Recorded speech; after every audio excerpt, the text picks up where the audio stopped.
Welcome, I'm Michael Bickert. Thanks for joining me today as we explore concepts with the objective of improving your management skills and growing your business. Do you have your notepad? Do you have your pen handy? If not, you know what I'm gonna say. Go and grab that now because I want you to make a commitment to yourself that you will take notes. You'll jot down some sort of action item that you can implement in your business today because that's what this is all about. Implementation to drive your business forward. Let me ask you this. Can you thrive by cheating? Do you compete against people that are cheating in the marketplace? Does the competition have a leg up on you if it cheats? Are you inclined to cheat? How does cheating, or let's look at it another way, how can having disregard for morality and ethics give you an advantage in business? Or does it? That's what I want to know. So contemplate that right now. Are you, or have you experienced, or are you now, right now, experiencing a situation in which somebody you compete against, some organization that you compete against, is gaining a leg up, is thriving because of a lack of morality or ethics, and in fact they are beating you because they are in essence cheating? I was contemplating this and I think the answer is no, it absolutely is not true. So that doesn't mean you're not experiencing something like this. And in business, I have observed what we would refer to as bad actors within a community, within an organization, individuals who are inclined to cheat, who seem to have a lack of a good moral compass, and they do things that are questionable, and they seem to thrive in that environment or with that sort of modus operandi. And I've also witnessed other organizations that seem to do that. But when you explore this a little deeper, what you will find is that they are only hurting themselves, and they're providing an opportunity for you to thrive by being even more ethical. As we consider this question and contemplate strategies that you might employ if you are dealing with somebody who lacks a good moral compass, who is a cheater, we have to look at it on a more foundational level, think more philosophically. And I like to start with people always act in their own best interest. Think of that. People act in their own best interest, and that is including the cheater, that includes you, that includes your customers, all the stakeholders that affect your business. So anyone who is engaged in sort of behavior that is questionable, that we might call cheating or immoral, unethical, they're doing so because they think it's in their best interests. Now, we can look at this from a whole bunch of different angles. Any time that I have seen a person who ostensibly has gained an advantage through cheating, it's because of a central authority enacting, putting in place rules that give this person an opportunity to thrive by ignoring the rule. Now, I've gone on record in several of my videos saying that anytime a central authority, government, or what have you, puts regulations in place, they are skewing the free market, and therefore you cannot thrive as well as you otherwise would in a free market. If you're not sure whether you agree with me on that, maybe look at those other videos. But if you do accept this premise, then we have to eschew the concept that regulations protect us, and therefore we have to deny the idea, we have to reject the concept that somebody cheating will give them a leg up. All they're doing is exploiting regulations that they think other people won't break or go around, in the idea that it'll favor them in the marketplace. When some sort of central authority puts something in place, it's typically designed to level the playing field, and that's good intentions. Oftentimes these laws and regulations are designed with good intentions, but they're misguided and they fail to consider all sorts of things, and they fail to consider the fact that people can get around them and that there are loopholes, and they don't consider all the various forces that are at play here. Generally speaking, entrepreneurs, people like yourself and management, business owners, reject the concept that there is a level playing field. That's just a pipe dream. And we understand that life isn't fair and the world isn't fair. We believe in ourselves and our ability to compete just given the opportunity. And so what we understand when we go back to this concept that everybody acts in his own self-interest is that the customer will figure things out. So by you doing what's in your best interest, you will add value to the market so that people will readily engage in commerce with you.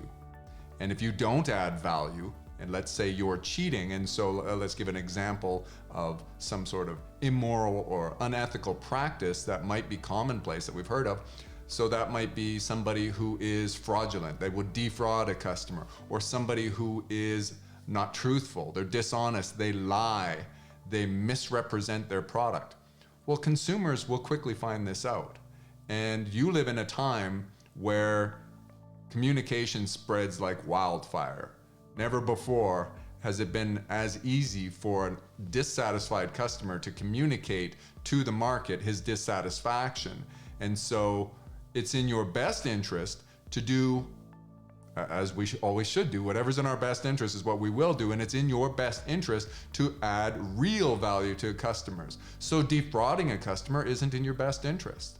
And a person who is short-sighted, who thinks that he can cheat, who can be dishonest, who can defraud or lie to a customer, he's going to be in business a very short period of time before people figure out. And when you hear of these people, then typically they are from one, they go from one organization to another, or the businesses are, they close and then maybe they reopen up shop here. And there are specific industries where that kind of stuff may thrive. And I would say maybe in investment worlds, you think of Ponzi schemes and this kind of stuff.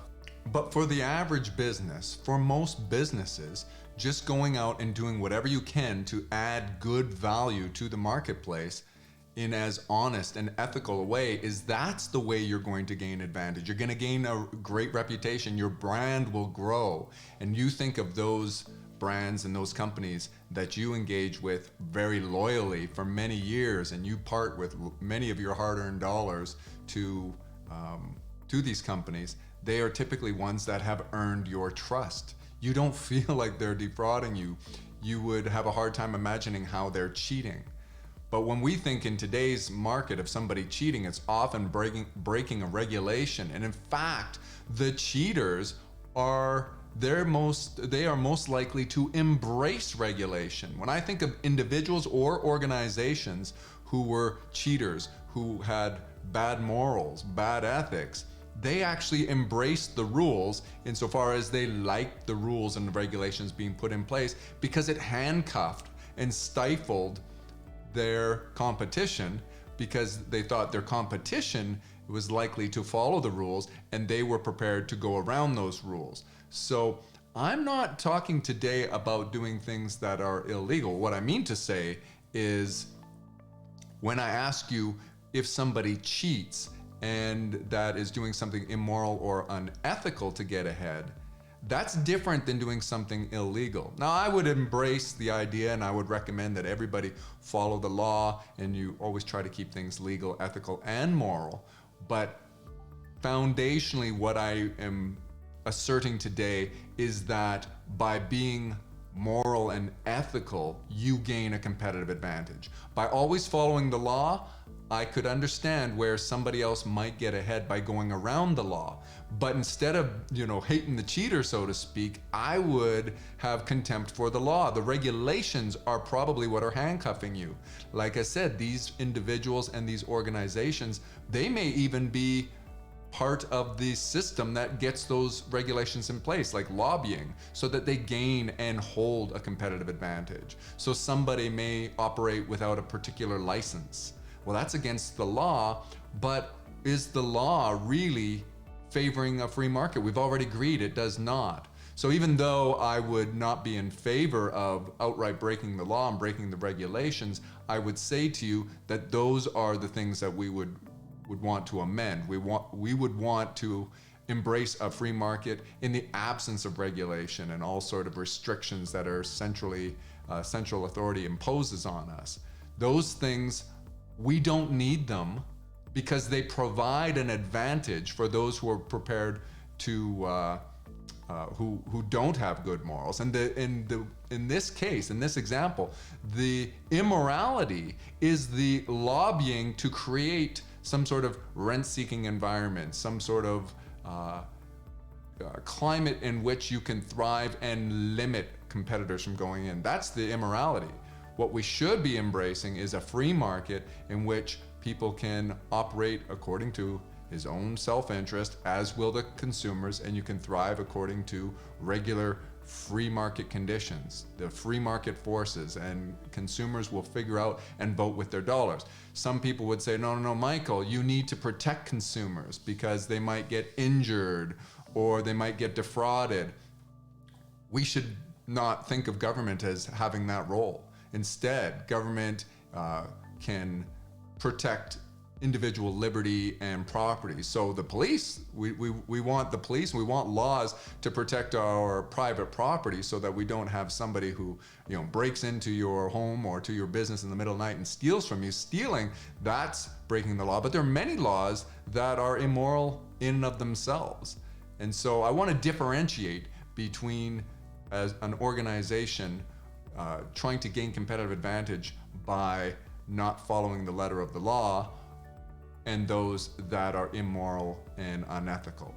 Those that are immoral or unethical are doing themselves a disservice, and you can compete against them and thrive against them by communicating with your customers in a transparent nature and making sure that people know that you are a business that they can trust. Yours is a business that they can trust. You are an individual. Your team are made of a bunch of individuals that are trustworthy.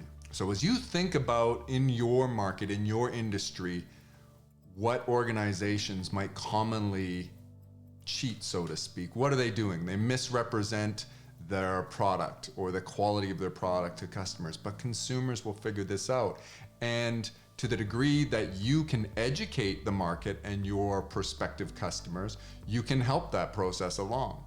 So we, once again, we live in an age, the information age, where never before in history have you been able to communicate with such ease as you can now. You can create videos, you can do research, information is available to you. You can compile that stuff and share that with your customers to illustrate transparently what it is that you do and why you're bringing value in a way that someone who is misleading the market may not be. You don't have to call out anyone individually, but you can educate your customer. You can say, here's the quality of our product. Remember the 4 constituents of value: customer experience, convenience, quality, and pricing. So someone might be trying to cheat, so to speak, by gaining a competitive edge on you through pricing by shortcutting on the quality of their ingredients or whatever.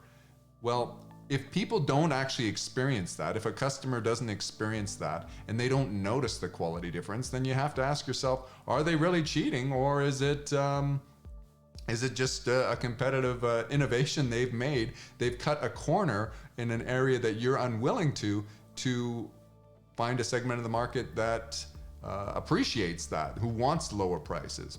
But you can still communicate. If you know that's the case, you can communicate to the market and say, we use the following excellent ingredients, top quality raw materials in the production of our product or service, and don't settle for some of the competition that uses this, that, or the other. And then that's you trying to find a particular target market. Now, if somebody is misrepresenting what they are using, then that should be, you can call that person out on that. You can demonstrate that.